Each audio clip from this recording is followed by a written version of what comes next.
So this, we just took this off a stack. We have many stacks like this. Like, I could go 30 times what I'm showing you now.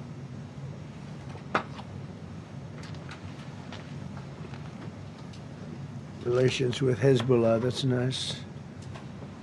Why do we allow them in our country?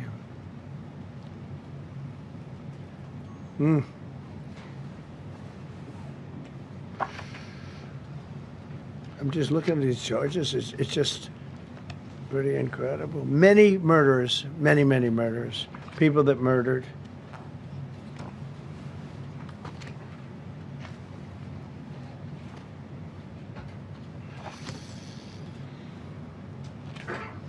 So what ICE does, and Border Patrol is incredible, too. I mean, Paul Perez and that group is incredible. Mostly Hispanic, by the way. They're like 60% Hispanic. You know, they talk about Hispanic.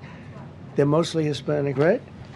And they're unbelievable people. And then they say, oh, we discriminate against. I love Hispanic. They are unbelievable. Entrepreneurial. They have everything. I did great. I did the highest. Nobody ever got numbers like I got from the standpoint of being a Republican. But even if you look at Texas, I won the entire border along Texas, between Texas and Mexico. It never happened before. Nobody's ever done that before. I did it. As a Republican, I did it. I love the Hispanic. And they accuse us of all sorts of things. 60% of the people we're talking about, they're the best people we have, and they're Hispanic. The Border Patrol is largely Hispanic. ICE is largely Hispanic. They're unbelievable people. I don't know how they can take the abuse. They're taking rough people like this, like all of them. We have 10,000 at least. I could have done 10,000 of them. You're lucky I only did like 100. And this isn't even the worst of the group. They have murderers. They have some people we can't use their picture for legal reasons, but they're up for murder in their own country. And we jeopardize their case. When we send them back and we coordinate with other countries. A tremendous amount of work. All allowed in here by an open border policy of the worst president in the history of our country. A man that didn't win the election, by the way. It was a rigged election. Everybody knows that now. And by the way, numbers are coming out that show it even more plainly. We caught him. We caught him. So I just want you to know that it's a terrible thing. Here's the book on accomplishments. And this is something, ooh, I'm glad my finger wasn't in that sucker. That could have done some damage, but you know what? I wouldn't have shown the pain. I would have gone back. Boy, did you hear that? That was nasty. But I would not have shown the pain. I would have acted like nothing happened as my finger fell off. That was a nasty, I think somebody did that. I think it was him. It was my man. How were you? You didn't do it. I know you did. I know you didn't. So, but here's the book. These are all things we have. I'm going to read a few of the samples, but look at this. These are all, each line is something that we did. Nobody did that before. And it's big stuff, too. Look, we have the hottest country in the world. So, I will read you a few. We ended Biden's stagflation. We were in stagflation. That's a disaster. That's far worse than inflation. As you know, he had the biggest inflation in the history of our country. They say 48 years. Pick your choice. But they had the biggest inflation in the history of our country. We have it right down to a normal number now. We're going to get it even a little bit lower. Created super high. What we've done with growth is incredible. We created super high economic growth, and America is booming. It's booming. There are thousands of businesses right now that are being built. Many of the biggest factories in the world are being built right in our country. They're not going to other countries. They're leaving other countries. Fourth quarter GDP is on track to pass perhaps much more than 5% growth, and that's despite the fact that we had a Democrat shutdown. They shut down our country, and we had 5%. Nobody in this room has ever heard about 5%. I think it could be 20% if we do it right. If we don't, every time we have good numbers, they raise interest rates. You shouldn't do it. In the old days, if you had good numbers, they'd lower interest rates, or they wouldn't do anything. Here, they try and kill it. They always try and kill success. Over the last 20, 25 years, that's the way. In the old days, if you had good numbers, the market would go through the roof. Today, if you have good numbers, the market goes down. But by the way, we've had the best stock market in history, the best 401ks in history, and we inherited a mess. The numbers that we inherited were way up, and now we brought them, almost all of them, way down. We brought them way down. I mean, I'm not getting, maybe I have the bad public relations people, but we're not getting it across. We inherited high numbers, and we brought them way down. And look at gasoline. They have places in the country now, $1.99 a gallon. $1.99, $2.30, $2.50. I guess the average now they're saying is $2.31. I mean, he was at $4.50 and $5 for periods of time. And he went back to the Trump formula, but he didn't do it properly, and he really went back to parts of it because you would have had $8 gasoline if they didn't. But he didn't do it properly. He had people that didn't know what they were doing. Core inflation for the last 3 months is 1.6%. 1.6. Their core inflation was so high that nobody could even calculate it. Under Biden, real incomes declined $3,000. Think of that, $3,000. That's a year. In 12 months, Trump real incomes went up by $2,000 and $3,000 and even in some cases $5,000. It's a tremendous difference. Stock market has set 52 all-time record highs during the course of the 11 months, because this was done on 11 months. Now we are actually officially 12 months as of today. 52 all-time record highs. That means 401ks did great. I have people see me all the time, policemen that guard us really well, and got to know them a little bit. And they said, "Sir, you're making me look so good. My 401k is through the roof. My wife thinks I'm the greatest genius, that I'm a financial genius, like Warren Buffett." He told me that. He said, I think they have better returns than Warren Buffett right now. But he said, all my life, my wife has been criticizing me for not being smart financially. Now, all of a sudden, she loves me more. But we added $9 trillion in value to retirement accounts, saving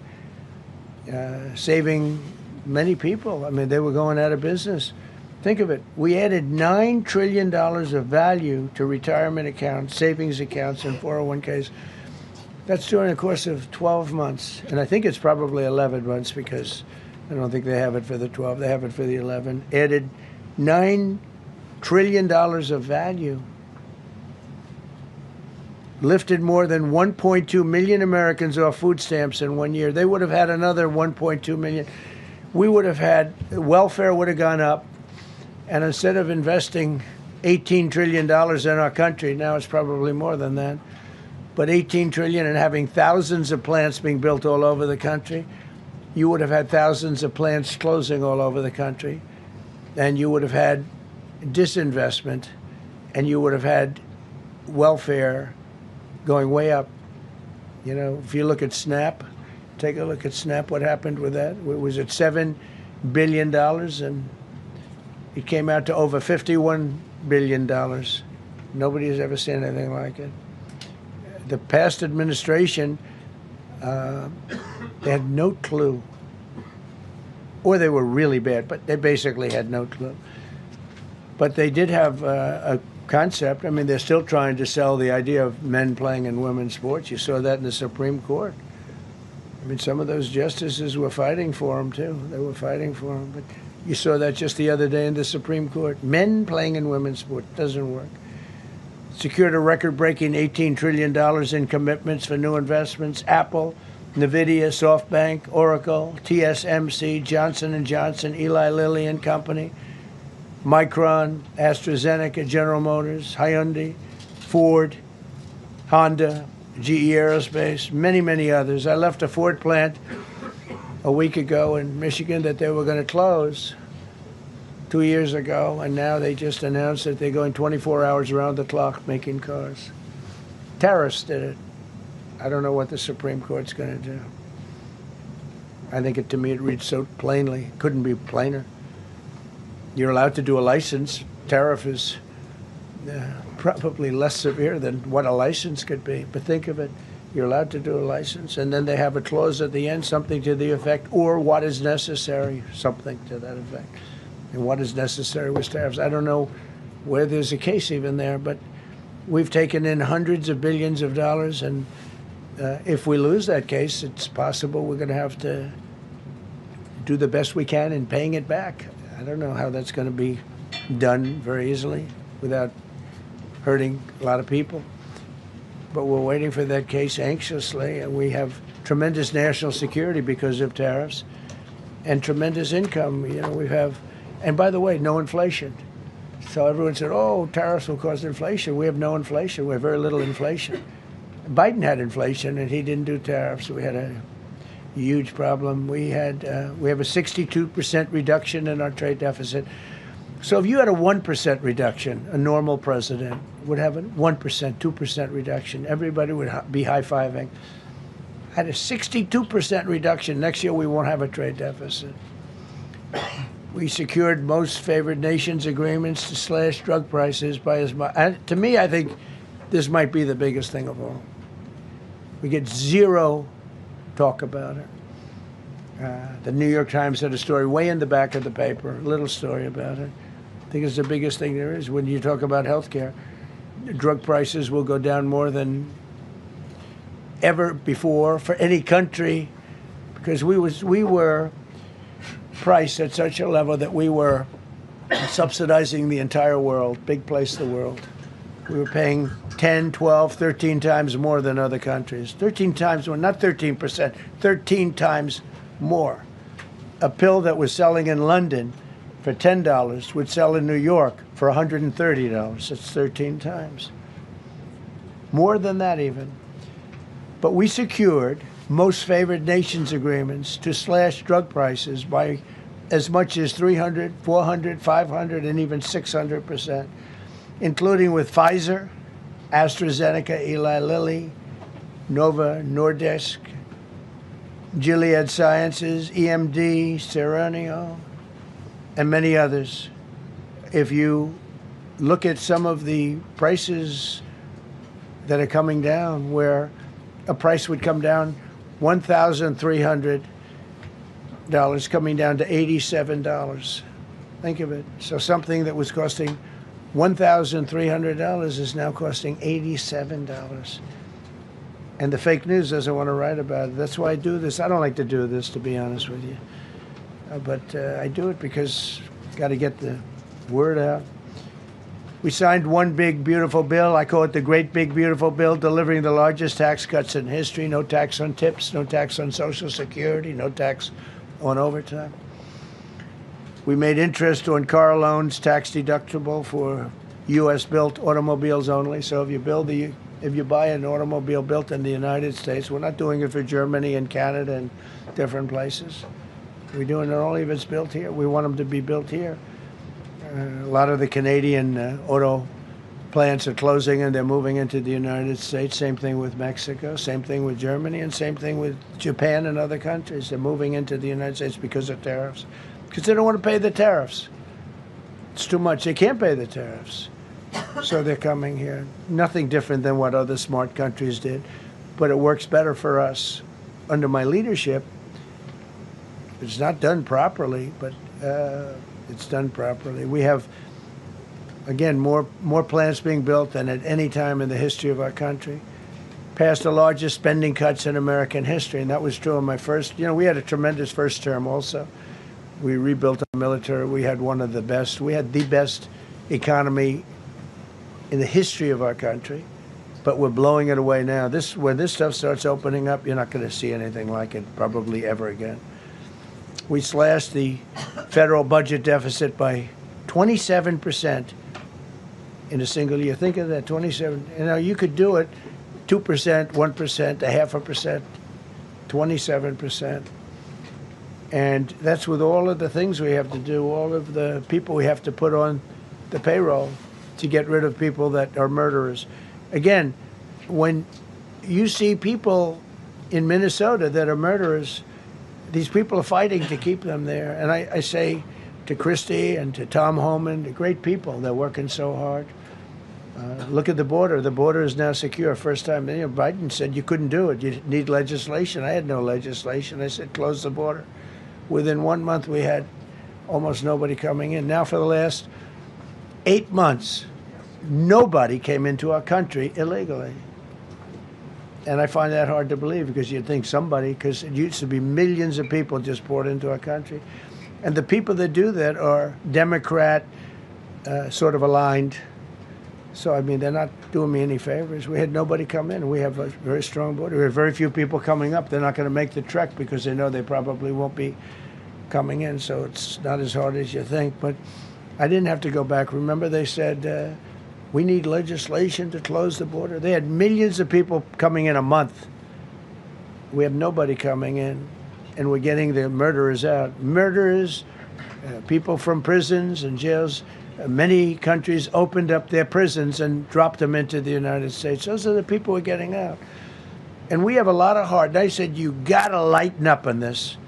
We have a lot of heart for people. They came in illegally, but they're good people, and they're working now on farms, and they're working in luncheonettes and hotels and all.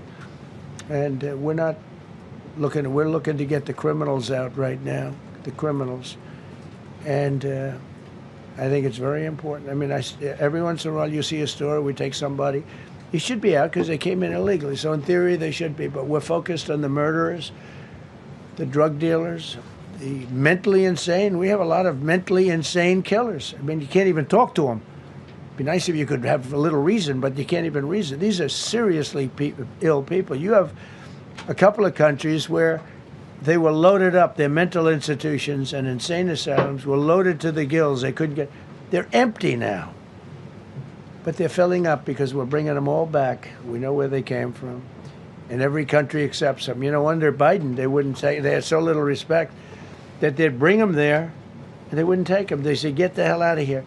They would be bringing a plane in to land in a country, and they'd put 5 planes on the runway so you couldn't land the plane. So they'd come back with the people that they were bringing back. They don't do that with me. They do that with me. They have problems. They don't do it. They accept them back. They're not happy about it, but they accept them back. Cut a record number of regulations. I promised to eliminate 10 old regulations for every one new regulation. Instead, we cut 129 old regulations for each one added. Think of that. I wanted to do 10. In my first 4 years, I did. When we put on a new regulation, you had to cut 8. This year I said you have to cut 10. Instead, we cut 129. So every time, so far, can't remain like that, I don't imagine. I hope I can, because we have so much wasted regulation, stupid regulations. Regulations where they go by California, which is a disaster state, with a governor that truly is doing a bad job. He's killing that state. If he ever ran the country, this country would be Venezuela. Very quickly. Using tariffs slash the U.S. trade deficit by an incredible 77%. The trade deficit is down, and that doesn't include the last month where we had our best month. We slashed the trade deficit by an incredible 77% in 1 year with no inflation, something that everyone said could not be done. So we had essentially no inflation. In fact, the last month we had almost no inflation. But we slashed the trade deficit by 77%. If you slashed it by 1%, that was good. Again, we did that with tariffs and intelligence. We did that with November 5th, great election.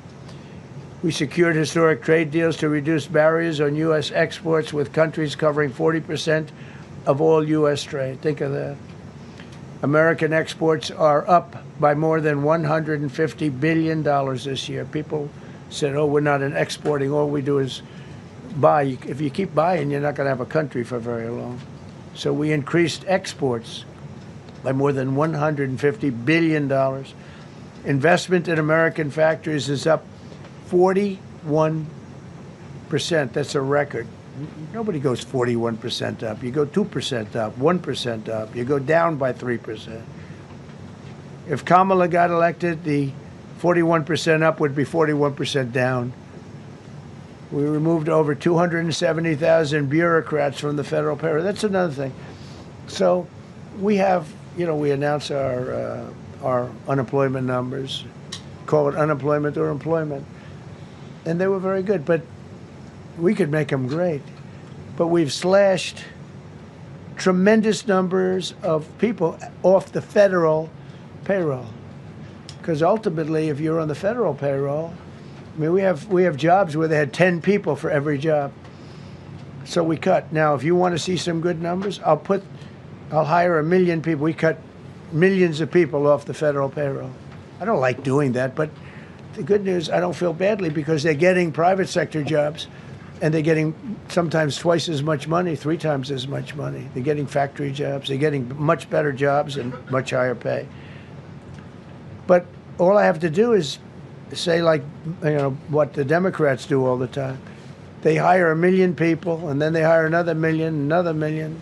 They load it up, and it says, oh, they only have a 3% unemployment rate. It's a fake rate.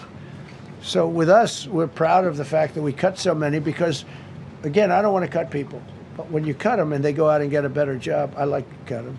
And sometimes they have to be forced to do that because, it's like they want to stay where they are. They don't know. And then all of a sudden they end up, we have many cases, Caroline, where people were devastated. They hated Trump.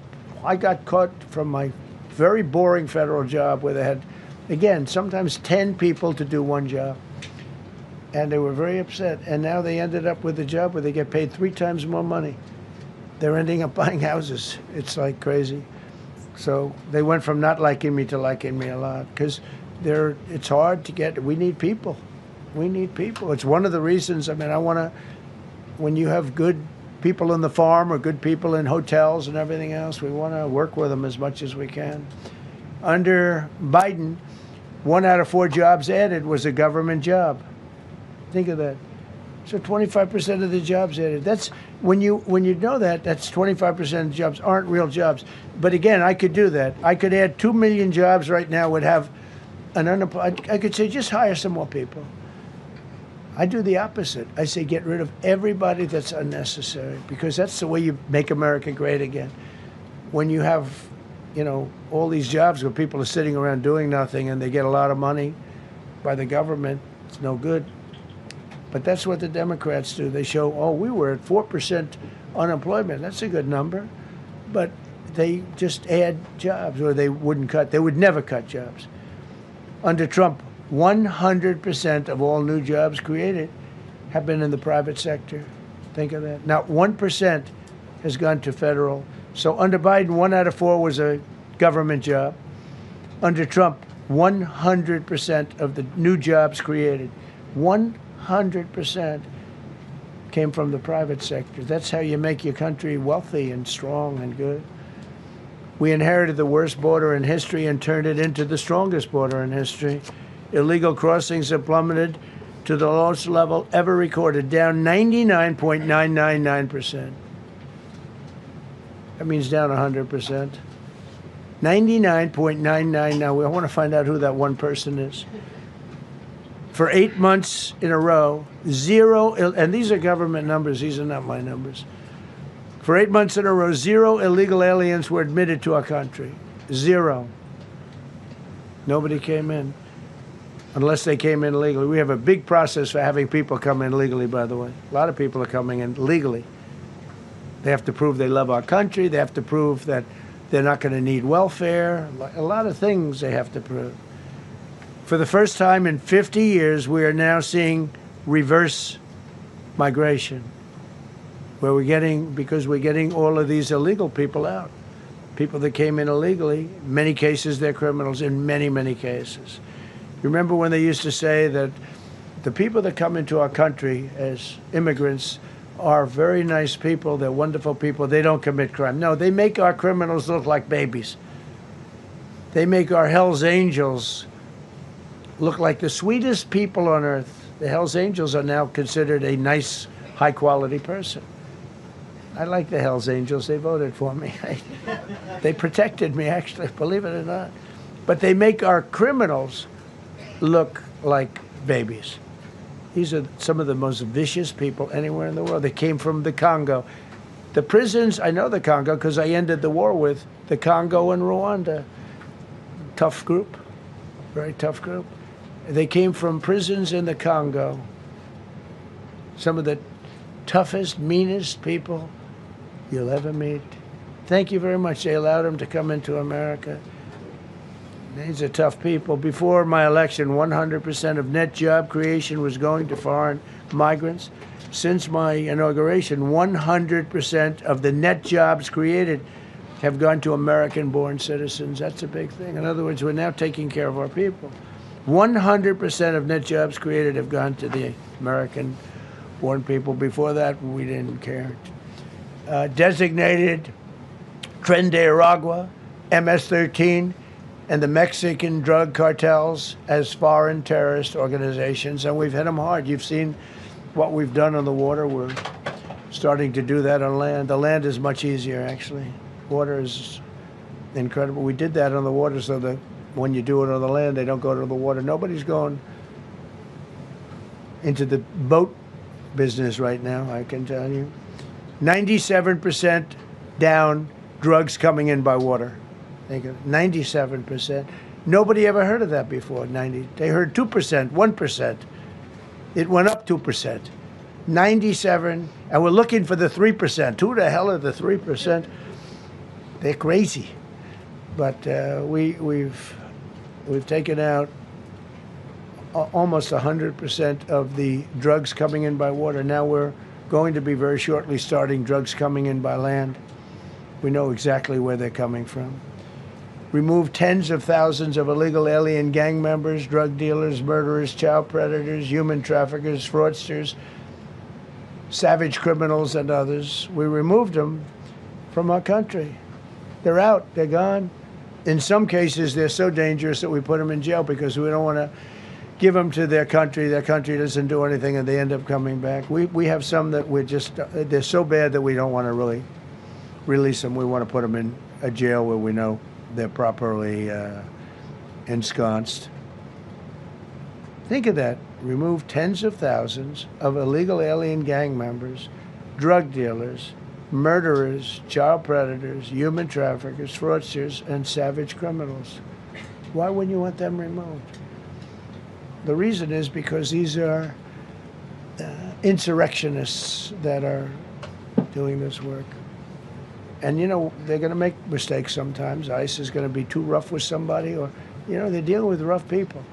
They're going to make a mistake. Sometimes it can happen. We feel terribly. I felt horribly when I was told that the young woman who was had the tragedy. It's a tragedy. It's a horrible thing. Everybody would say, ICE would say the same thing. But when I learned her parents, and her father in particular I hope he still is, but I don't know, was a tremendous Trump fan. He was all for Trump, loved Trump. And, you know, it's terrible. I was told that by a lot of people. They said, oh, he loves you. He was I hope he still feels that way. I don't know. It's a hard situation. But her father was a tremendous, and parents were tremendous Trump fans. It's so sad. It just happens. It's terrible.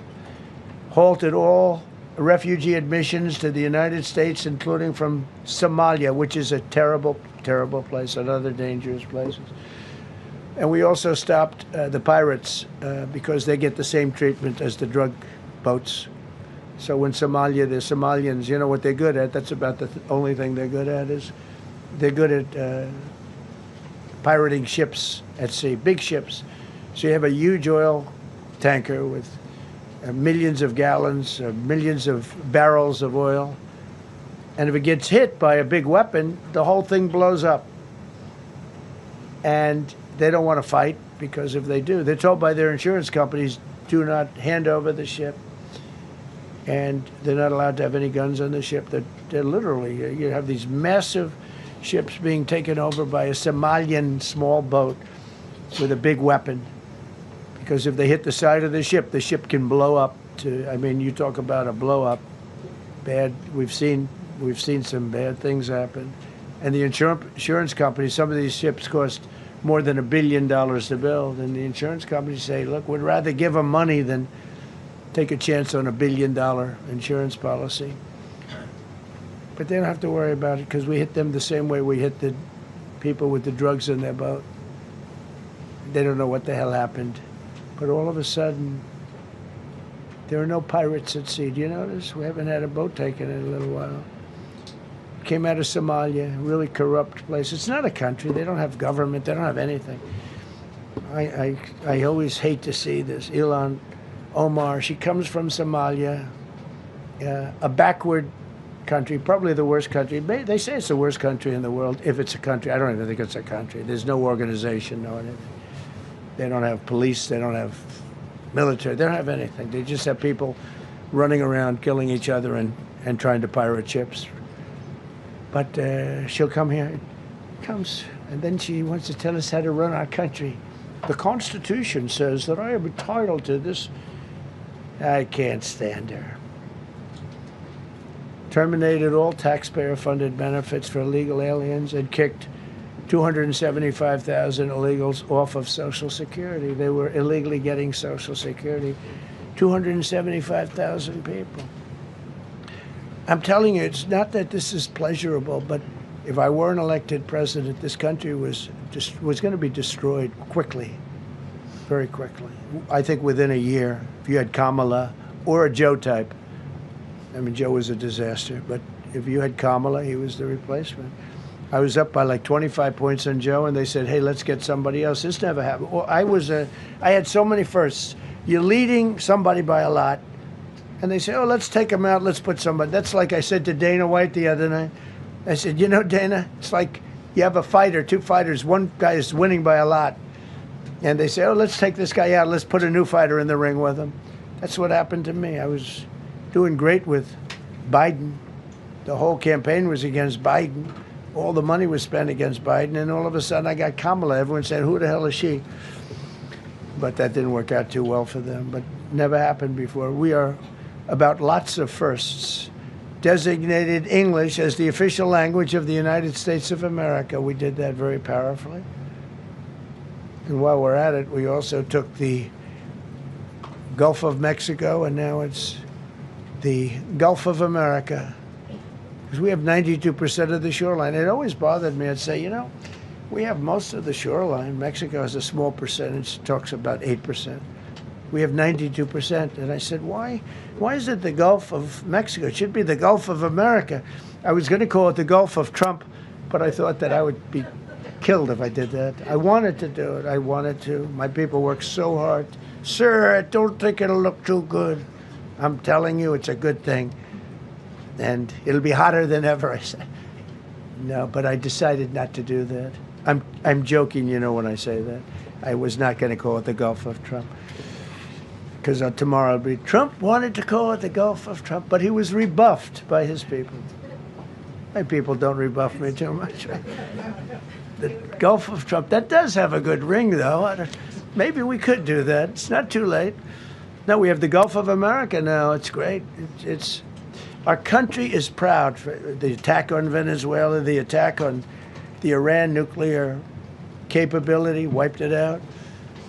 I mean, first administration, Soleimani, the father of the roadside bomb, al-Baghdadi, the father of ISIS, who was rebuilding ISIS. We wiped them out. Done a great job.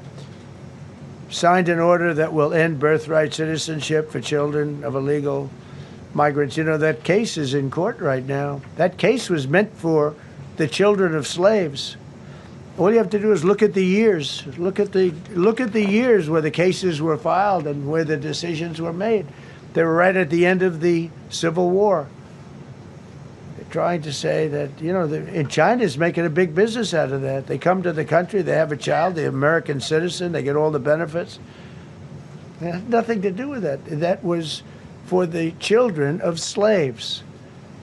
And I hope the Supreme Court so rules. Designated fentanyl as a weapon of mass destruction. It is. We lost, I believe, 300,000 people this year.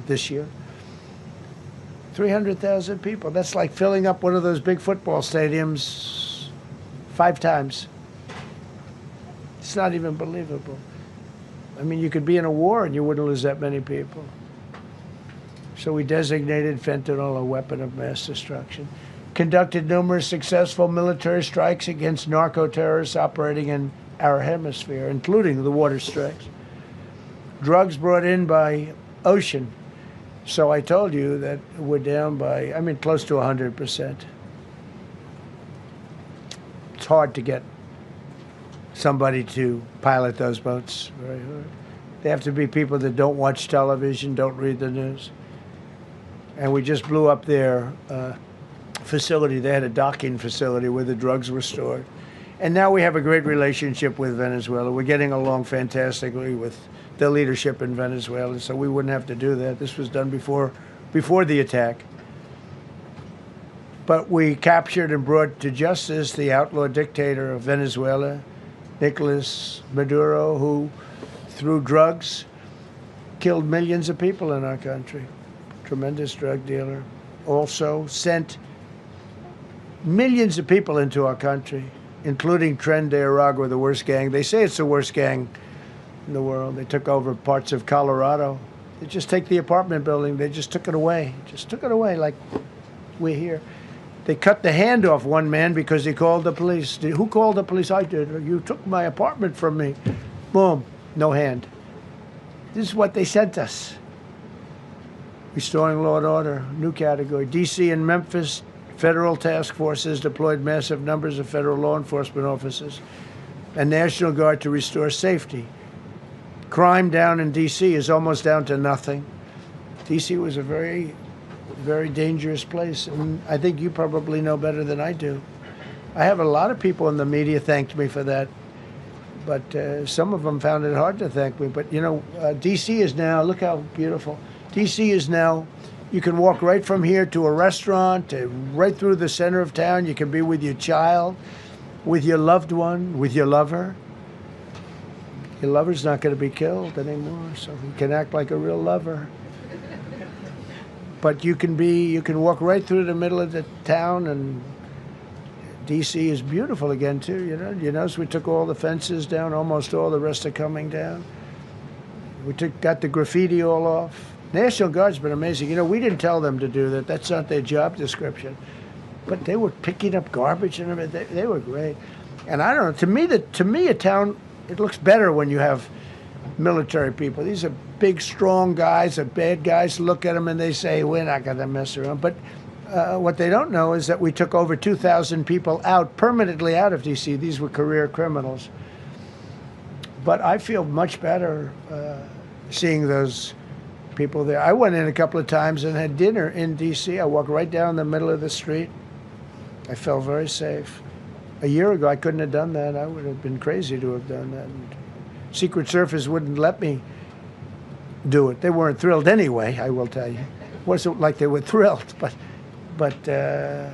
we did it, and it was great.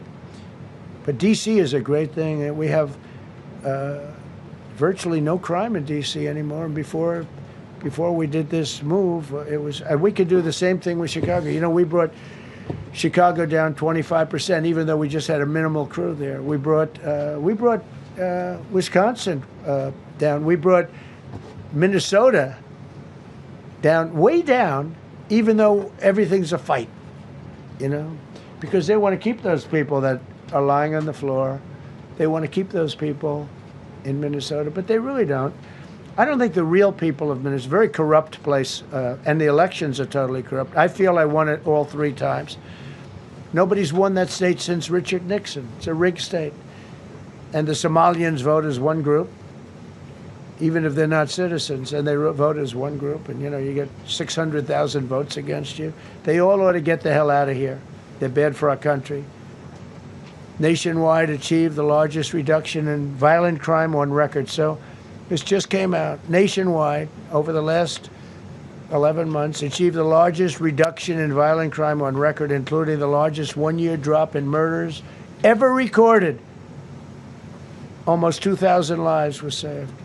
That's despite the fact that we took in criminals under the leadership of the Democrats and Joe Biden.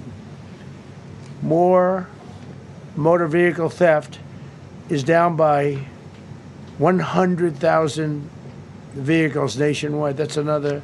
Nationwide, the motor vehicle theft was out of control, and now it's very much in control. It was down by more than 100,000 vehicles to a record low. Began the process of eliminating cashless bail policies across the nation. You got to get rid of your sanctuary cities, and I hope our people know that we're not going to pay sanctuary cities. We're not going to pay them anymore. They are sanctuary for criminals. They hold criminals. We're not going to pay. They can sue us, and maybe they'll win. But we're not giving money to sanctuary cities anymore as of the beginning of the month. We began the process of eliminating the cashless bail. Well, cashless bail is where it all started. It's a disaster. And then other places. I don't know if it started in New York. I remember it starting in New York. So somebody comes in, murders somebody, and they let them out. No bail, no nothing. Basically, cashless bail means you just get the hell out. And they go outside. We have one case where a guy murders somebody, gets released, and goes out and murders somebody. 2 people in one day. No, we got to get rid of cashless bail. They got to pay, got to have bail. There's a reason for bail. Long tested. Signed an executive order to bring back mental institutions and insane asylums. We're going to have to bring them back. Hate to build those suckers, but you got to get the people off the streets. You know, we used to have, when I was growing up, we had in my area in Queens, I grew up in Queens, we had a place called Creedmoor. Creedmoor, did anybody know that? Creedmoor. It was a big, I said, Mom, why are those bars on the building? I used to play Little League baseball there at a place called Cunningham Park. Who's quite the baseball player, you wouldn't believe. But I said to my mother, Mom, she would be there, always there for me. She said, son, you could be a professional baseball player. I said, thanks, Mom. I said, why are those bars on the windows? Big building, big, powerful building. It loomed over the park, actually. She said, well, people that are very sick are in that building. I said, boy, I used to always look at that building and I'd see this big building, big, tall building. It loomed over the park. It was sort of, now that I think it was a pretty unfriendly sight. But I'll never forget, I don't know if it's still there, because they got rid of most of them, you know, the Democrats in New York, they took them down, and the people live on the streets now. That's why you have a lot of the people in California and other places, they live in the streets. They took the mental institutions down. They're expensive. But I'd say, why does that building have those bars? Boy, it wasn't normal. You know, you're used to looking at like a window. But this one, you look at it, all this steel, vicious steel, tiny windows, bars all over the place. Nobody was getting out. It's called a mental institution. That was an insane asylum. Designated Antifa as a domestic terrorist organization, and many others. It is. America is respected again on the world stage. That's another topic. Obliterated Iran's nuclear enrichment capability, and Operation Midnight Hammer was one of the most successful anyone's ever seen. CNN fake news. I don't know where they are. CNN. Anybody from CNN here? Fake news. Nobody wants to raise their hand anymore. They used to argue here. Now, if you're with CNN, you don't raise your hand. But they said, well, maybe it wasn't that successful, which I really was angry because these pilots took their life in their hands. 2 o'clock in the morning with no moon, dead dark, guns shooting at them. They went in with those beautiful B-2s, and every single bomb went down an air shaft and obliterated it. And CNN came out and said, well, maybe it wasn't, by a scam writer who wrote, you know, fake stories, a lot of fake stories on other topics, right? Because when we did it, we said, that's a terrible thing. You know, the pilots came back and they said, we hit everything. They did a great job. Then on top of that, we launched from a submarine about 30 Tomahawks on top of everything else. The place was obliterated. CNN said, well, maybe it wasn't that bad. Turned out it was worse than it was. You know who could tell you that? The Iranians would tell you that. Because if they do anything, they're going to have to start a brand new place. But they did an amazing job. That was like what we did with Venezuela. I mean, nobody's ever seen a military operation like that. Ended 8 unendable wars in 10 months. These were unendable wars. Cambodia and Thailand fighting for years. Kosovo and Serbia. The Congo and Rwanda. Pakistan and India, they were really going at it. 8 planes shot down. They were going to go nuclear, in my opinion. The Prime Minister of Pakistan was here, and he said President Trump saved 10 million people and maybe much more than that. They're both nuclear countries. Israel and Iran. Egypt and Ethiopia were going to fight over a dam, and I got them to stop. I still got to work it out, because they put a dam up in Ethiopia that stops the flow from a little river called the Nile. I always think of the Nile being in Egypt, you know, beautiful Nile with the pyramids, but they put a dam up. You know who paid for the dam? The United States of America. It's the biggest dam, I think, in the world. They put a dam up. I said, how did you let that happen? Why would we have done that? We financed it. This country would. I don't know. Maybe it was a Republican president, but I don't think it was. I think it was a Democrat. But what a terrible thing. So Egypt basically is, you know, they don't have enough water in the Nile. And they use that for a lot of things, including entertainment and travel and tourism and everything. I mean, I don't know. They got a big dam. I got to work that one out now, too. Armenia and Azerbaijan. President Putin told me, I cannot believe you settled that war. I've been trying to settle that war for 10 years. Armenia and Azerbaijan. They were fighting it for many, many years. And I ended up getting the heads of both countries in my office. The beautiful Oval Office, much more beautiful now than it ever was. And one sat at one side, one sat at the other. He said, you know, I've been the head of Azerbaijan for 22 years, and for 22 years I've been killing his people. And the other gentleman, and both very good guys, said, I've been here for 7 years, and for 7 years I've been killing his people. And they started over there, and within an hour they were next to each other, and by the time we ended, they were hugging each other, and it's been a great peace, you know? Should have gotten the Nobel Prize for each war, but I don't say that. I saved millions and millions of people. And don't let anyone tell you that Norway doesn't control the shots, okay? It's in Norway. Norway controls the shots. They'll say, we have nothing to do with it. It's a joke. They've lost such prestige. That's why I have such respect for Maria doing what she did. She said, I don't deserve the Nobel Prize. He does. When she got it, they said, wow, that's amazing. I thought President Trump would get it. President Trump deserves it. He ended up 8 wars. How nice, right? She's a good woman. Got all 20 living hostages returned to their families, and the remains, they all came out. We got the 20 living hostages. We got the 28 hostages. They have 1 left that we think we know where it is. Amazing. Looked like we weren't going to get anywhere near that. Now they've gotten almost. And more importantly, we got many more, hundreds. We got them all. If we didn't do it, you wouldn't have had, most of those people would have been dead. I don't know if that's covered properly, but you know, the 20 is great. They were the last ones. I always said the last 20 are going to be hard, but we got them. We got the last 20, and we got close to 28 of the bodies of the dead. And to those parents, that was just as important as getting their son back alive. They were almost even more intent on they knew their son was dead. They wanted to get the body. I got him back. We just created the Board of Peace, which I think is going to be amazing.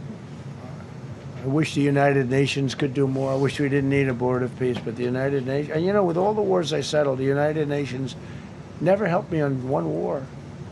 I mean, I guess I'm not blaming them. I didn't call them to help, but I got, you know, the presidents and prime ministers together. We knocked heads. We got along, and they liked me. I liked them. Every single one of them nominated me for a Nobel Prize. Every one of the wars, among many other people, nominated me for a Nobel Prize. But Putin told me, I cannot believe you got this war settled. I've worked on it for 10 years because it's his territory.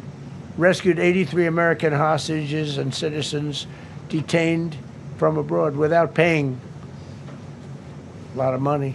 Paid no money. Apprehended terrorists responsible for the Abbey Gate bombing that claimed the lives of 13 U.S. service members in Afghanistan, the lowest point in the history of our country. That was a Biden disaster. I was getting out, but I was getting out with dignity and strength. We were the boss. Oh, we were the boss. They wouldn't do a thing against us. And this very stupid person got in, and what a shame. They should have left from Bagram, which is the big military base, which has hundreds of acres around it. Should have left from Bagram. Terminated visas of Hamas sympathizers and deported pro-jihad foreign nationals. Got NATO members to agree to raise defense spending to 5% of GDP from 2%, and they paid the 5%, and they didn't pay the 2%. And by the way, I did more for NATO than any other person alive or dead. Nobody's done for NATO. And I think for the most part, they'll tell you that. I think you could ask the Secretary General about that, but he said it a lot. I've done more for NATO than anybody, and I see all this stuff, but NATO has to treat us fairly, too. The big fear I have with NATO is we spend tremendous amounts of money with NATO, and I know we'll come to their rescue, but I just really do question whether or not they'll come to ours. You know, I'm just asking. Just saying, right? You remember during the debate? Just saying. Signed $1 trillion investment in U.S. military. And next year, we hopefully will go to $1.5 trillion. We're building battleships that are 100 times more powerful than the battleships of World War II, which are the big, beautiful, those big, beautiful things with the guns. I said, what about bringing them out of dry dock? They said, sir, what we're building will blow them away. Think of it. These ships are 100 times more powerful than the battleships that you see on Victory at Sea. Do you ever see Victory at Sea? What a great thing that is to watch. Renamed the Department of Defense into the Department of War, which everyone loves, by the way. Signed landmark critical minerals deals with Australia, Malaysia, Thailand, Ukraine, Japan, and many others. We're going to have so much rare earth. It's actually not that rare.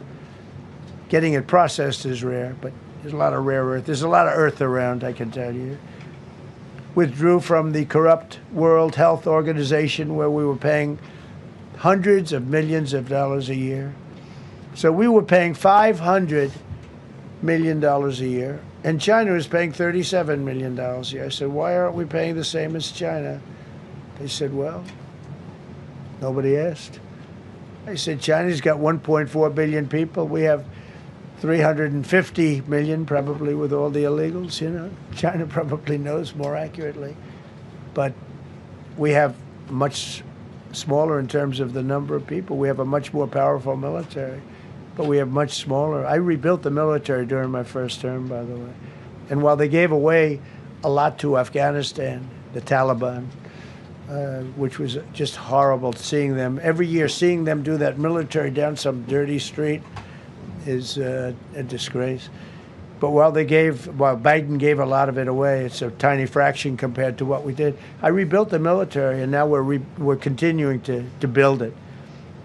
And bigger and better. We need it. Peace through strength.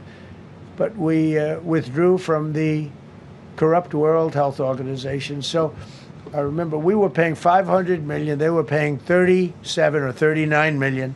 And I said, how come? So I withdrew, and they called, we'll give you the same deal that they had. I said, well, it should be less than that, because if they're at 37 and you have 3 times, 4 times the number of people, even maybe 5 times, I don't know. So it should be less, but I didn't want to chisel around. And I thought about it. So I could have taken 500 million to 37, and everybody knew it. I chose not to do it because it was actually very popular when I got out, because they were terrible. And so I chose not to take that deal. First thing Biden did is go back into it. You know what he paid? More than 500 million. So I actually called them. I said, you know, you can buy it for less. You can make a deal at 37. There's no reason to pay 500. They didn't care. They paid more than 500. Did you know that? They paid more than 500 million. I made a deal at 37. I could have had 37. They were public about it. We'll give you the same deal that China has for 37. And they paid $500 million. That's the way you ruin a country. And it's the same attitude that, you have on everything else with these people. They were terrible. The anti-American UN Human Rights Council we ended, the UN Relief and Works Agency we ended, and the fake Paris Climate Accord, which was a ripoff of America, where we had to pay $1 trillion and they were paying nothing. China didn't kick in until 2035. We kicked in immediately. We were supposed to pay $1 trillion. Russia went to a standard of 1991, which was a dirtier standard. But we had to pay top dollar. So I terminated that. Another Rick. We ended the woke lunacy and restored common sense, abolished all discriminatory diversity, equity, and inclusion DEI policies throughout the federal government and the private sector. They're gone, everybody. They're gone. Terrible. Terminated the Green New Scam and ended the insane electric vehicle mandate. I love electric vehicles. That caused me a little problem with a man named Elon. But he understands, and he's a good guy. We get along. But I said, Elon, we can't have all electric cars. We just can't do it. I like the electric cars. I like his car. But in particular, I like his car. But we can't do that because some people don't want an electric car by 2030. And to build the power stations all over the country would have cost $4 trillion. $4 trillion. That's more than any country has. If you got China, the United States, and everyone, you couldn't do it. And it would have taken years. And yet they were supposed to be switching over electric vehicle mandate. Some people don't like electric cars. Some people want hybrids. Some people want regular gasoline-powered cars. We have more gasoline than anybody. And now with Venezuela, we have 62% of the market when you include Venezuela. So I ended the Green New Scam and I ended the insane electric vehicle mandate. Now you can buy a gasoline-powered car, a hybrid, and you can buy a electric vehicle. I mean, if you think, if you want electric, you can buy it. Make a good deal on them right now because they made a lot of them. Permanently stopped Joe Biden's ridiculous CAFE standards. That's having to do with the environment, so ridiculous. Canceled the EPA's absurd, totally absurd, tailpipe emission standard, which made you spend hundreds of thousands. It made for hundreds of thousands of cars.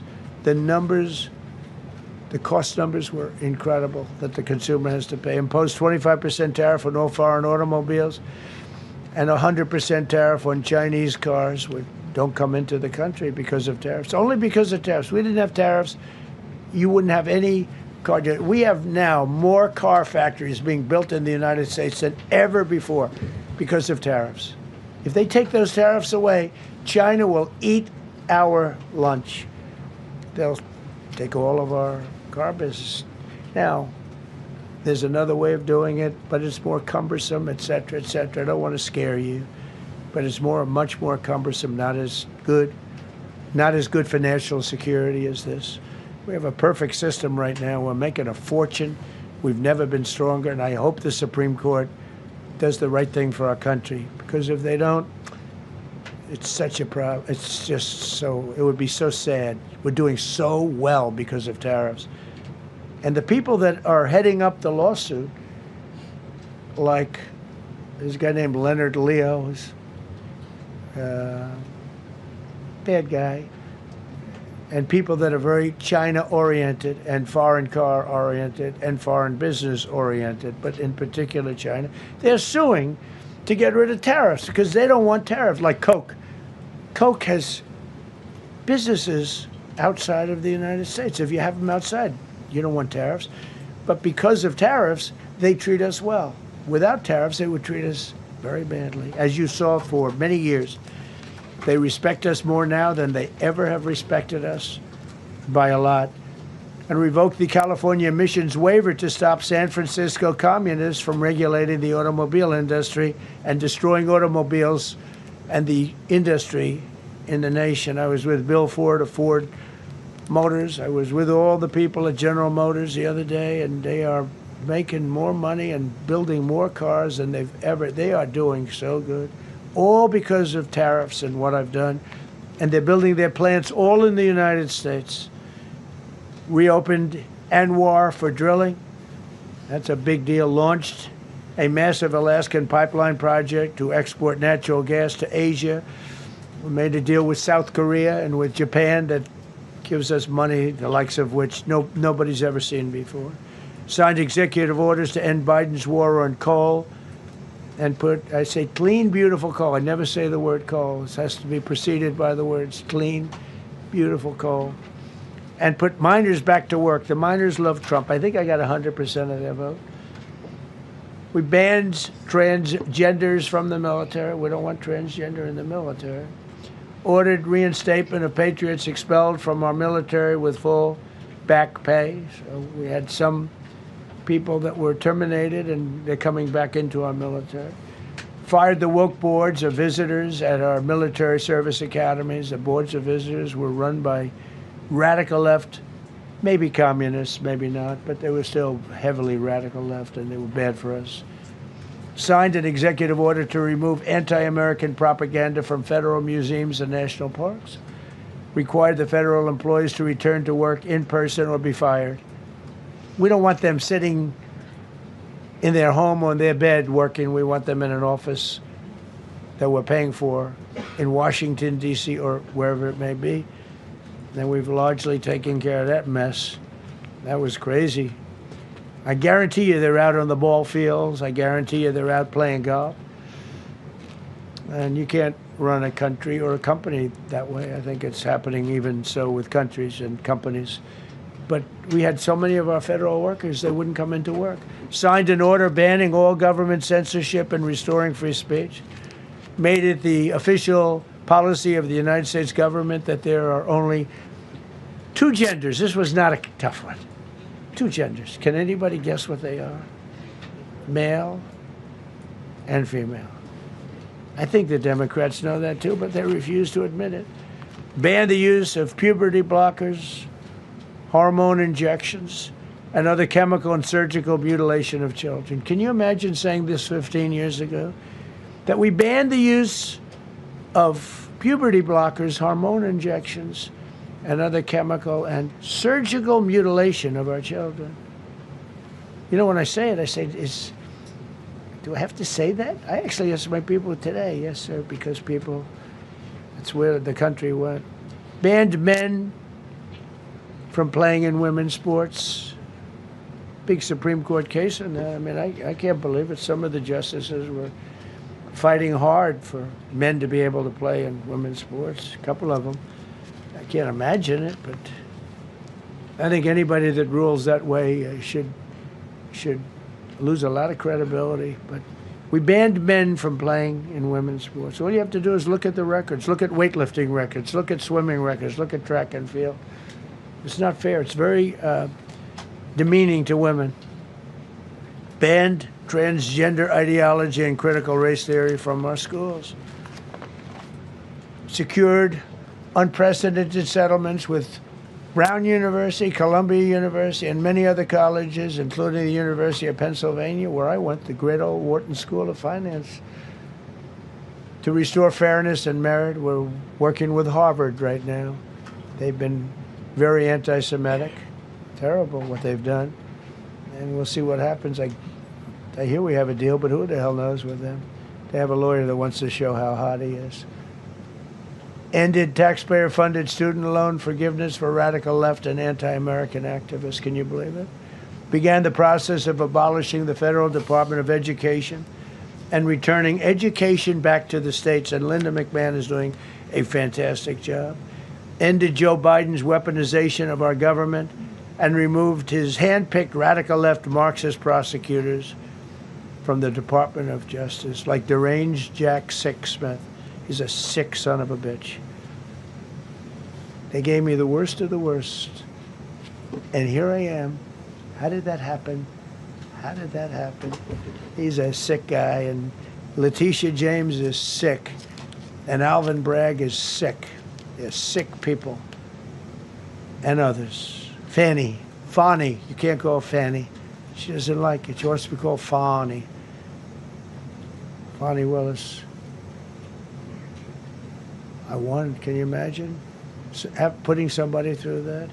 And then if I suggest that somebody may be guilty of a Terrible crime. Oh, he's weaponizing government. Trump is weaponizing government. It's terrible. Can you imagine? They say to me about weaponize, I don't weaponize anything. But what they did to me, nobody ever went through what I went through. And here I am in a place called the White House. It's a beautiful place. Who would have thought, right? Signed legislation to cut all taxpayer funding to woke and biased NPR and PBS. And they're sort of gone now, I guess. I heard they closed up. They were terrible. They were so unfair. They were so terrible. Officially reinstated Columbus Day. I like the name Columbus Day. The Italian people are very happy about it. Remember, when you go to the voting booths, I reinstated Columbus Day. That was an easy one. Christopher Columbus. Cut Social Security wait times by 50%, serve 65% more Social Security recipients by phone, and are on track to doubling the service and performance compared to the Biden administration. We're 2.5 to 3 times better and faster. Slash VA claims backlog to the lowest number ever recorded. Created Trump accounts starting with $1,000 for every newborn baby.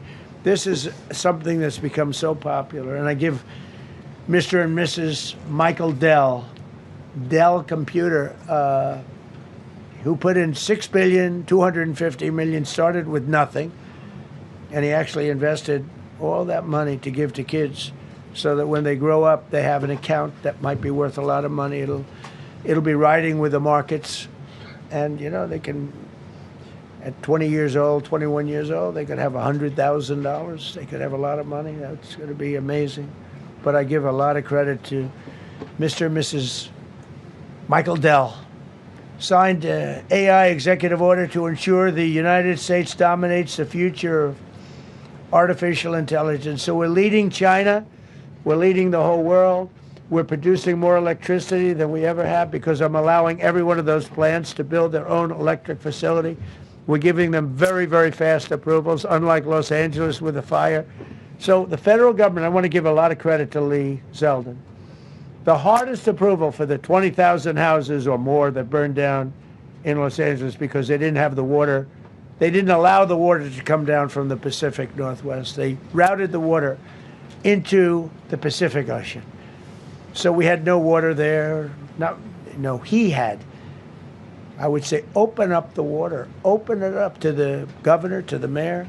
They didn't want to do it. They wanted to protect a tiny little fish that's, you know, I said, how can you have a fish when you don't have any water? It was just an excuse, I guess. But it's amazing. We took 20,000 houses, and Lee Zeldin, the toughest permit is from the federal government. Within 2 weeks, every single permit was given to the people to build their houses. Then you have the incompetent mayor of Los Angeles. He's neutral, who decided to go to Africa during the fire. So you have this incompetent mayor, and I had it out with her the night when I got, right after the fire, I went there. She said, we're working on it so that we can have everybody starting to build within 2 or 3 years. Remember that? I said, you mean 2 or 3 days? No, I mean 2 or 3 years. And the place went crazy. Well, they still haven't gotten their permits. But every federal permit, every single one has been given a year ago. And Lee Zeldin has done a great job. And he's done a great job in the approval of all these big plants and factories and all of the electricity that they're creating for themselves. I said to Zuckerberg, I said to all of them, I said to Jeff Bezos, I said to everybody. Mark Zuckerberg couldn't believe it. He said, you know, where are we going to get all the electricity? Because you need double the electricity that the country currently makes just to fire up those big plants. I said, well, nobody can do that. So what we're going to do is let you make your own electricity. Nobody believed it.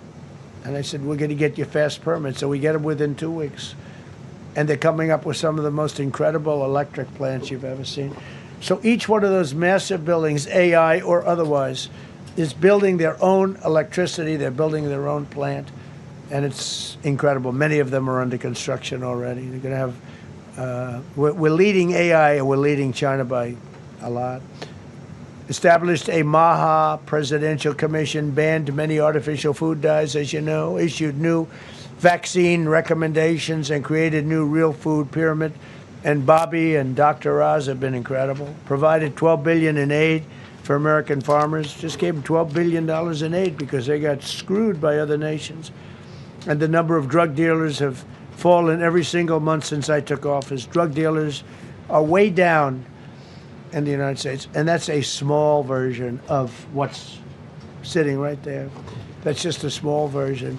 We took a country that was dead, and it's the hottest country in the world right now, and that's after 1 year. So let's go. That's a lot of people. Go ahead, please. Yeah, go ahead. Thank you so much, Mr. President. I have two questions for you. One, do you want your Board of Peace to replace the UN? Well, it might. I mean, the UN just hasn't been very helpful. I'm a big fan of the UN potential, but it has never lived up to its potential. The UN should have settled every one of the wars that I settled. I never went to them. I never even thought to go to them. They should be able to settle those wars. They don't. I believe you got to let the UN continue because the potential is so great. And I wonder, you invited Lula from Brazil to be part of the Board of Peace. I did. What role do you expect him to play, especially a big role. I like Venezuela? Yeah, and another one, because Are you from Brazil? Yes.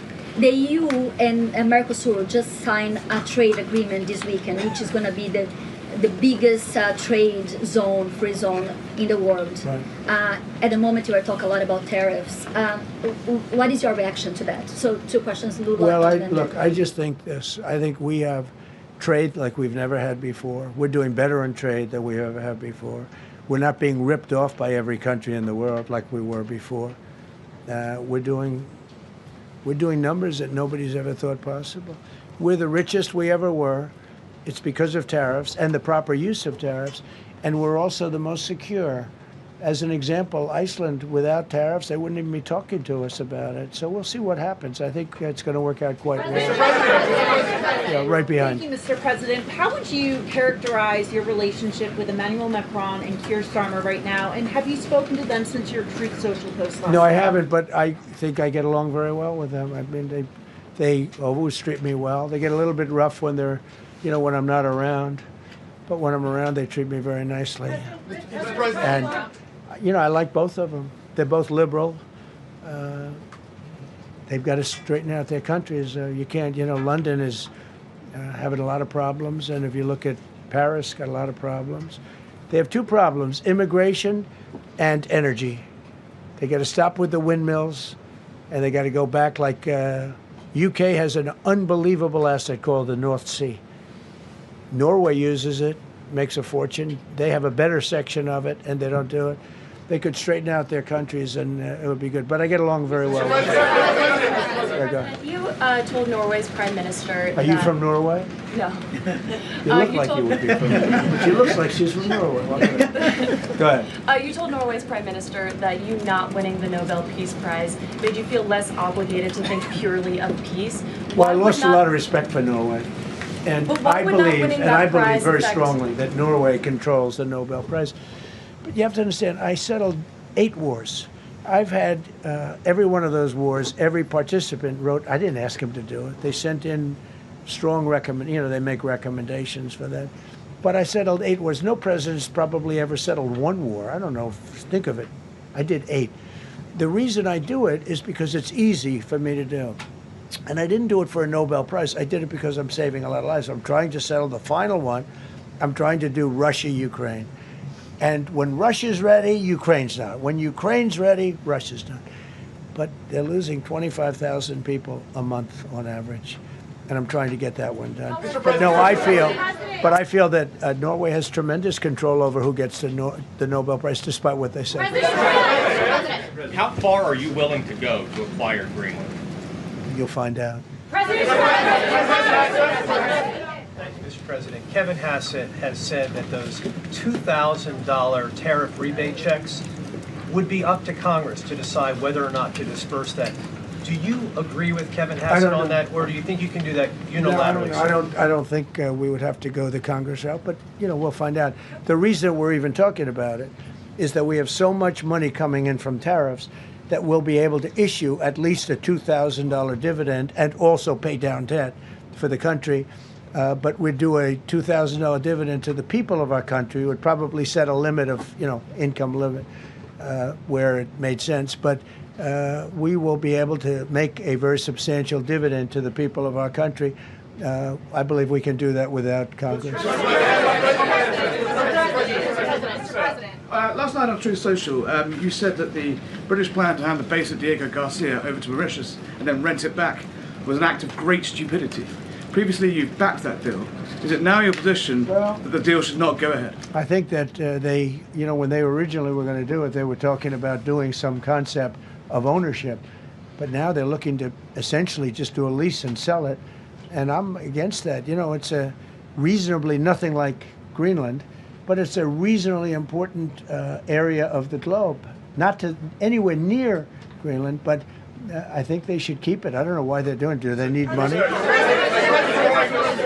Mr. President, with your support to the Syrian government, most probably you avoided another civil war and a bloodshed in Syria, especially after the fall I of the did a regime. good job. I did a good job. And, the Syrian government, the last 2 weeks, had to use some force to implement its force on specific areas. And Well, with to keep the prisoners, the terrorist prisoners, which are some of the worst in the world, at bay. So they were able to keep that. He's working very hard. The president of Syria is working very, very hard. Strong guy, tough guy, pretty rough resume. But you're not going to put a choir boy in there and get the job done. I spoke with him yesterday because we were talking about the prisons and what was going on. We have some of the worst terrorists in the world in those prisons, and he's watching them. On Syria, sir. Mr. Go ahead. President, Gavin Newsom is going to be at Davos if he's not already there. You're probably going to run into him. I presume that this is for him to raise his platform for 2028, but what do you anticipate his foreign policy platform is going to be? I don't know. I mean, I don't know that he's going to be the nominee. I know this. I had a very good relationship with Gavin Newsom when we were, in office together. I was president. He was the governor of California. We had he would talk about it often, and somewhere we just went astray. I just hate the way California is being run. We actually have people leaving. It's never happened before, but I hate the way it's being run. He and I had a very good relationship, really close to the word exceptional, but now we seem not to. Thank you, President Trump. President Trump, you spoke earlier. Mr. President. You've been hearing from allies. Thank you. No, above you. Thank you so much, President Trump. Cara Castronova from Lindell TV. And you spoke earlier about the 2020 election. Now that Maduro is in U.S. custody and he was criminally charged, has any more information emerged that you could share with us regarding Venezuelan election software and Venezuelan ties to tampering with the 2020 election? And would you consider speaking to Maduro personally in prison in New York to get some answers on Venezuela's involvement with the 2020 election? No, I don't think I would be doing that. I think my lawyers would be very unhappy if I did that. Yeah, they've learned some things. Please. What happens to the tariff threat to Greenland if the Supreme Court comes out and rules against you on the tariffs? And Well, I'll have to use something else. I mean, are look, you willing to use force? take a look at the word license. Take a look at other things. I mean, we have other alternatives. But what we're doing now is the best, the strongest, the fastest, the easiest, the least complicated. Sir, if you move ahead with the Greenland-related tariffs on Europe, you secured almost $1 trillion of commitments from them to invest in the United States. Does that go kaput out the window if that happens? I doubt it. Look, they need that agreement very badly with us. They really do. They fought very hard to get it. So I doubt that, but we'll see what happens. We have a lot of meetings scheduled on Greenland. I'm leaving tonight, as you know, for Davos. And we have a lot of meetings scheduled on Greenland. And I think things are going to work out pretty well, actually. And so Thank you, Mr. President. Could you still go to Paris for the G7 emergency meeting as offered by President Macron? No, I wouldn't do that.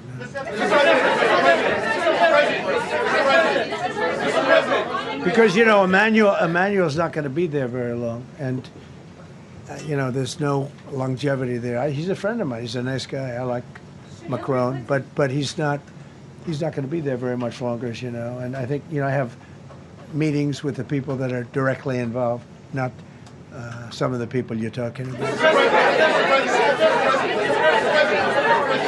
Thank you so much. Thank you so much, Mr. President. And happy New I've Year. never seen this room like this. Is this a celebration of the first year? Yes. Have you ever seen it? I've never seen this many.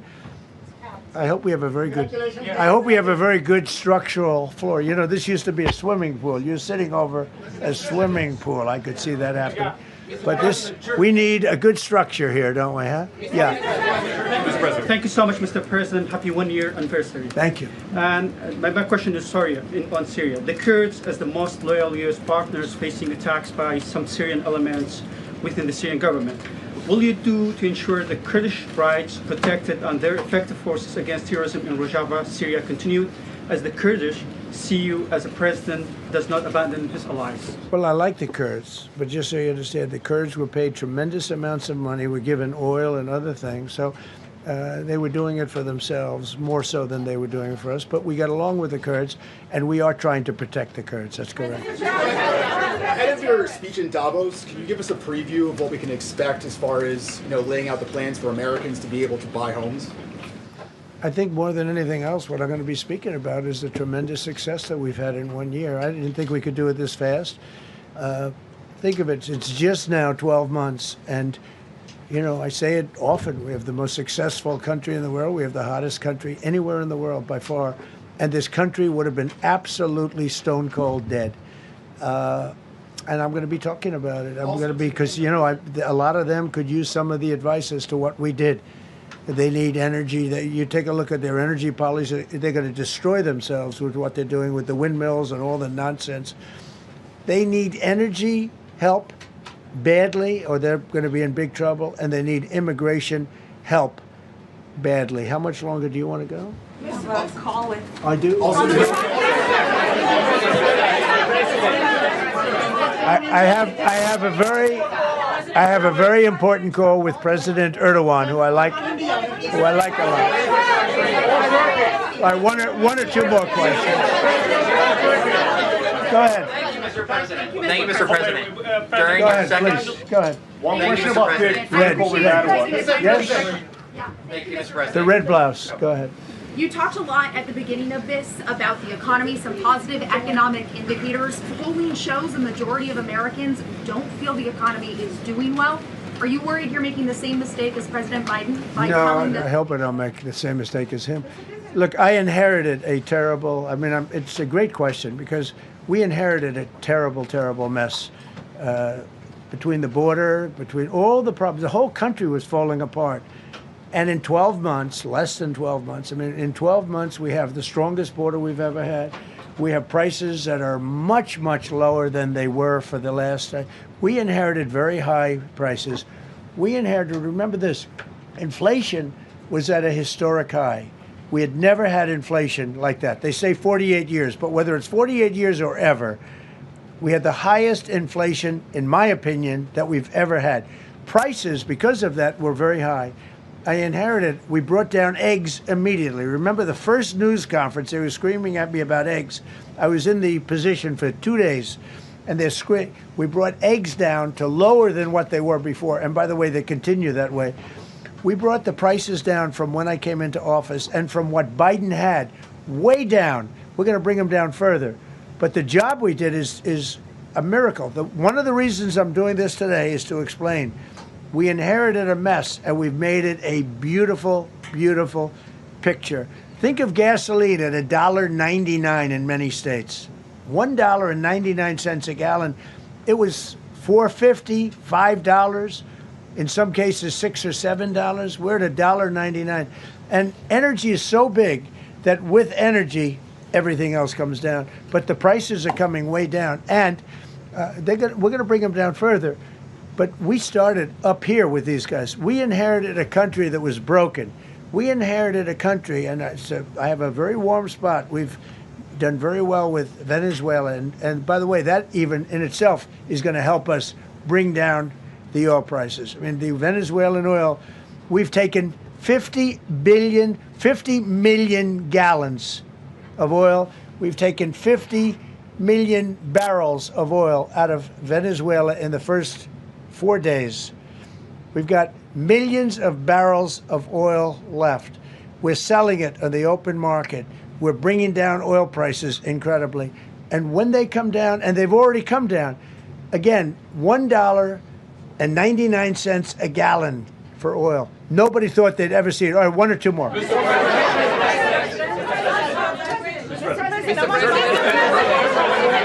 ahead, go, yes. President, Yes. I want to ask you about Iran. Is the military option still on the table? And can you assure us that the killing in Iran has stopped? And when regard to the Peace Council, which members have to pay $1 billion? So with Iran, are you from Iran? No, I cover the White House. Where are you from? I'm Palestinian American. So with Iran, they were going to hang 837 people. And I let them be known that, and we let them know that if that happens, that will be a very bad day for them. And they decided not to do it. They didn't hang the people. I can't tell you what's going to happen in the future, but supposedly they've taken that off the table. But they were going to, last week, they were going to hang on Thursday or Wednesday. They were going to hang, I think, 837 people. And they didn't hang anybody. So we're just going to have to see what happens with Iran. Is the military option off the table?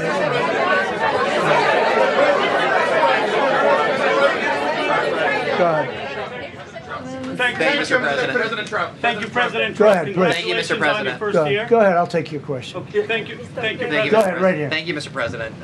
You promised during your second inaugural to always put America first. I'm curious, how would you winning the Nobel Peace Prize improve the lives of average, everyday Americans? Why is this prize so important? It wouldn't improve the lives of any. What improved the lives of people are people that are living. I saved probably tens of millions of lives in the wars. You know, if you add up the numbers, just if you look at any one of those wars, you're talking about millions of people. You multiply it times 8. But when you look at India and Pakistan, that could have been 10, 15, 20 million people. Could have been more than that. So I saved millions of people. So that, to me, is the big thing. What?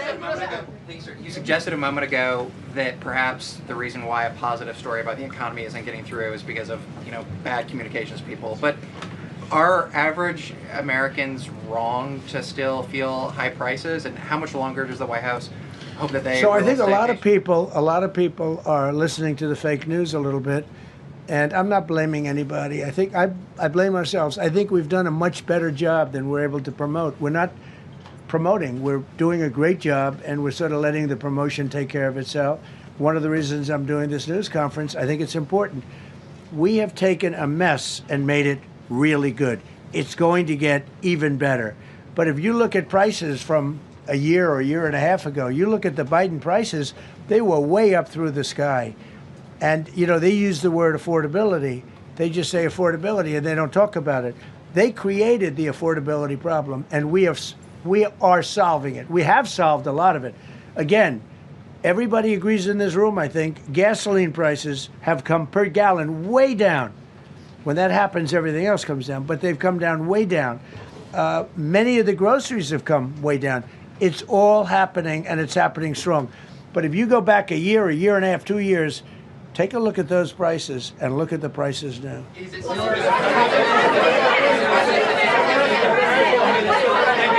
Mr. President, on Venezuela, you made a condition. Where are you from? I'm from Spain. Nice place. Thank you. You made a condition that the political prisoners should be freed. It seems that they are not being as fast as they promised in the beginning. Would that be an issue for the current government? They've agreed that they're going to let, I guess, most of them out. Depends on what they did. But they have released a lot of. Released a lot of political prisoners in Venezuela. Mr. President, earlier on last year, you had indicated that you wanted to take back the Panama Canal. I know we've heard a lot about Greenland. Is that still on the table? I don't want to tell you that. Sort of. I must say, sort of. That's sort of. Okay, one more. Yes, blonde, blue. Yes, go ahead, ma'am, go ahead, with the blue, holding the computer. If a consequence of your determination to take control of Greenland is the ultimate breakup of the NATO alliance, is that a price you're willing to pay? You mean the breakup of it's very the interesting NATO question. alliance? So I think something's going to happen that's going to be very good for everybody. Nobody's done more for NATO than I have, as I said before, in every way. Getting them to go up to 5% of GDP was something that nobody thought was possible, and pay. At 2%, they weren't paying. At 5%, they are paying. And they're buying a lot of things from us, and they're giving them, I guess, to Ukraine. That's up to them, but they're giving them to whoever they're giving them to, but they're buying a lot. I think that we will work something out where NATO is going to be very happy and where we're going to be very happy. But we need it for security purposes. We need it for national security and even world security. It's very important. How about it? Thank you very much. First of all, last year you told me that you believe that the reason you won the election is because God put you in this place so that you could save the world. Looking back 1 year, do you feel like God is proud of the effort that you've put in? I do, actually. I think God is very proud of the job I've done. And that includes for religion. You know, we're protecting a lot of people that are being killed. Christians and Jewish people, and lots of people are being protected by me that wouldn't be protected by another type of president. No, I think a lot of people are very proud of the job we've done. We've had an amazing year. This has been one of the greatest years. Even some people that wouldn't ask me instinctively, they're saying this was an incredible year. We've had an incredible year economically. Look at our border. Our border was a disaster.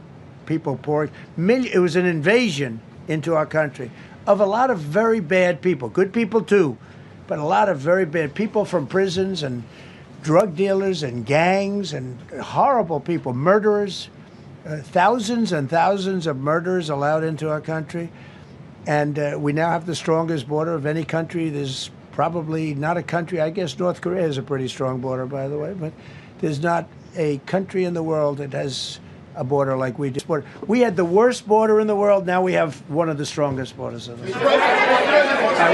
One more question. Mr. President, you said you're confident something's going to get worked out in Greenland, but Greenlanders have made it clear they don't want to be part of the U.S. Well, what gives the U.S. the right to take away that spoken. self-determination? When I speak to them, I'm sure they'll be thrilled. Mr. President, are you committed to keeping the U.S. in NATO? I've had such a good relationship. I've made it so much better, so much stronger. It's so good now. NATO is so much stronger now. I don't agree with a lot of the things they've done, but that was done before I got there. I think NATO's been good. Sometimes it's overrated, sometimes it's not. But we have a strong NATO. When I came here, we had a weak NATO. We had a NATO at 2%, and they weren't paying. You had a nothing NATO. NATO's, whether you like it or not, it's only as good as we are. If NATO doesn't have us, NATO is not very strong. Yes,